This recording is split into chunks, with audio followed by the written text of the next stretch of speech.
Hi, my name is Sam Kippen and my student number is T00698764. I'm going to be using this deer leg here to explain joint and skeletal anatomy today. It is going to be of the hind leg. So first of all, a diaphysis. Diaphysis is going to be these areas here and this area here. It is the middle of a long bone.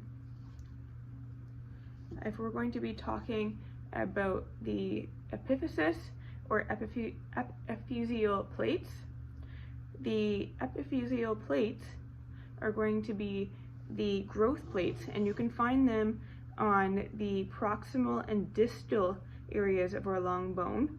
And then in between the epiphyseal plates, like I just said, that is where you find the diaphysis. So the epiphyseal plates are going to be right here and right here. This is the epiphyseal plates of the femur. You can see the epiphyseal plates in this bone in particular. They are quite yellow in color. They're not red in color. If this was a younger animal, we would be seeing a lot more red in color, and this would be a much more active site. But this animal is mature, therefore these areas have become a lot more yellow and non-active, as this is the growth plate area of the bone. If we're talking about cortex or compact bone, so the cortex or the compact bone is going to be the hard areas of the bone, and you can see right along the edges here of this bone, of this femur, you can see that this is the cortex or the compact bone. The nutrient foramen. The nutrient foramen on this bone is going to be right here. This is a nutrient foramen. The nutrient foramen has a nutrient artery that runs right through it, and the nutrient artery is going to go right through to the medullary cavity, which is in right here. I've already removed the bone marrow right here, and this is going to be the medullary cavity. The importance of the nutrient foramen is that it does have a nutrient artery going through it. So the blood is going to be run through into the medullary cavity here, and it's going to be bringing nutrients, and it really allows for growth in the bone and repair of the bone. If we're talking about the perostium is going to be the outside layer right here of the bone.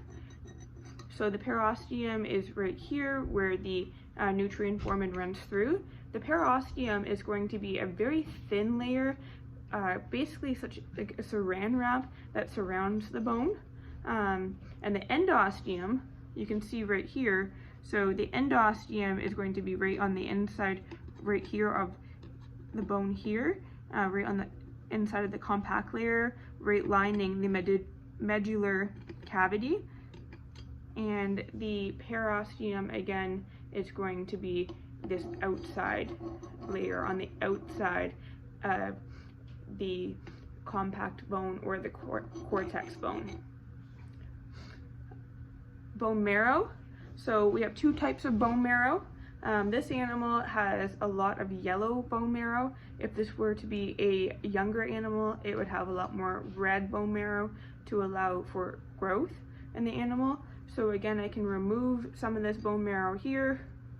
So just going like this, and this bone marrow will pop right out of there, which will expose the medullary cavity. So the medullary cavity is now exposed now that that bone marrow is not there. There we go. A joint capsule. A joint capsule is what holds the joint together. So you would have a joint capsule right here in the patella area of this hind leg. And the joint capsule is what holds the joint together, like I said. So there's going to be a lot of fibrous material in here to help to hold the joint together, and it's going to have a lot of ligaments in this area as well, and on top of that it's going to be or beside it is going to be a lot of articular cartilage, and the articular cartilage is going to be what allows the bone to really move back and forth. On top of the joint capsule, however, we're going to have a synovial membrane. So a synovial membrane is going to be anywhere in the joint that the articular cartilage is not. And the synovial membrane is going to secrete synovial fluid. And the synovial fluid is really important in that it allows the bacteria and the white blood cells and all of that to flow. The synovial membrane is going to be full of blood vessels, which is really important because the articular cartilage does not have any blood vessels. Therefore, we can't get any of that fluid, which we really need for the gliding motion of the joint. So that is where the synovial membrane comes into play, and the synovial fluid. If you have a veterinarian, oftentimes in large animal, that wants to do a joint tap, you'd be doing the joint tap to secrete or excrete the synovial fluid, and they would be looking for things like blood in there or hard bone material, and that would tell us the quality of the synovial fluid, which can be really important when diagnosing things like arthritis. We want to know what the quality of that synovial fluid is. Again, hyaline cartilage. So hyaline cartilage and articular cartilage are very similar. However, articular cartilage is going to be anywhere on a joint, whereas hyaline cartilage is going to be the cartilage on the ends of the long bone here. That would be the hyaline cartilage. It's going to be near the epiphyseal plates.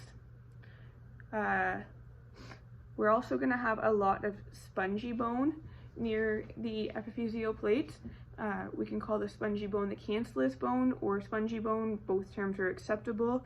In a younger animal, you're going to have a lot more spongy type material. It's going to look very similar to the inside of a Mars bar, and you'll be able to see through a lot of it, whereas in an older animal, a lot of that is going to ossify. So you're still going to have spongy bone, but there's going to be a lot more ossified, essentially. The meniscus. So the meniscus, they would sit right here in your patella, and they would be kind of U-shaped. So you're gonna have a medial and lateral meniscus, and they would be U-shaped, just sitting around the outsides right here of the patella. Medial condyles. So condyles are things that allow the joint to articulate, or the bone to articulate rather. So we have a medial condyle right here. So this condyle is going to allow the femur to articulate with our tibia, which is really important to allow the movement within the knee here. So that is going to be the medial condyle. The lateral condyle, this one does not have it as this bone is cut in half, but the lateral condyle would obviously be on the inside here on the lateral side of this hind leg. Epicondyles. So the epicondyles is a really popular area, unfortunately, for there to be tears. So the epicondyle, this would be the medial epicondyle. It sits just proximal to the animal's body from the condyle, so that's it right in there, if you can see that. Next, we have the patellas. Oh, and obviously the lateral condyle will be on the inside of this bone, and this is just the medial epicondyle. So medial epicondyle, lateral epicondyle would be on the other side there. The patella. So the patella is going to sit right in here. The patella would be sitting right on top of the the tibial crest here. It would sit right on top of the tibial tuberosity, rather. The patella sits right on top of the tibial tuberosity. So the patella would be right in the middle here. The trochanter groove. So the trochanter groove is going to be right up here. The trochanter groove would be connecting the femur to the hip joint.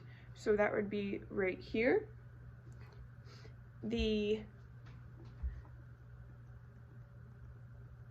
tibial tuberosity.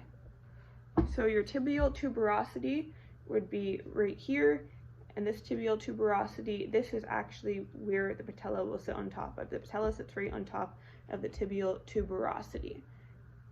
My mistake. So fibula. So the fibula is always going to be on the lateral portion of your tibia. So tibia, and you can actually see here where the tibia, where your fibia would sit. There is actually a little bit of a fascia right here. So this right here, that is where the fibia would run. The anterior cruciate ligament. So your anterior cruciate ligament, it would run from the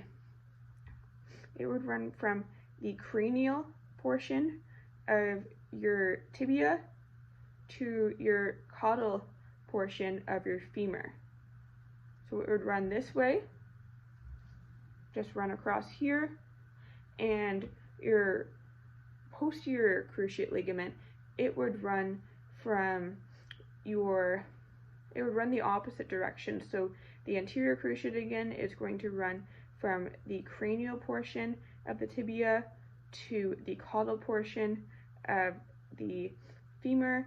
So your posterior cruciate ligament would run from the caudal portion of the tibia to the cranial portion of the fibia, or femur rather.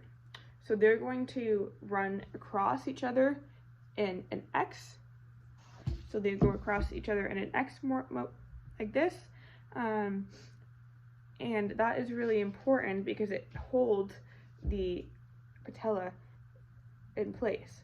So if we end up having an anterior cruciate ligament tear, what's going to happen is we're going to have a lot of a drawing motion when the veterinarian is examining the animal. So what a drawing motion is, you'll only be able to see if an animal is very relaxed on examination. A lot of the time you actually have to sedate the animal in order to get a drawing, but it will be if you take the tibia and you hold the femur and you move them back and forth, you would get a drawing, which is not normal because we don't want that patella to be making that movement. So we have three more terms to talk about. We have the medial collateral ligament. So the medial collateral ligament, the lateral collateral ligament, and the patella ligament. So we have the patella ligament. The patella ligament would run right here across the front of the knee, and the medial collateral ligament would run right here. We can actually see right here a foramen where the medial collateral ligament would come out. So that is the foramen right there, and the medial collateral ligament would run right here to help support the patella, and then the patella ligament, of course, right along here, and the lateral collateral ligament would be right in here, right near the tibial crest. So that is going to be right here, and you can also see the foramen for that right here. Okay, so that is our explanation of the anatomical and physiology, the anatomical terms and physiology terms for the hind leg of a deer, for the joint and skeletal systems.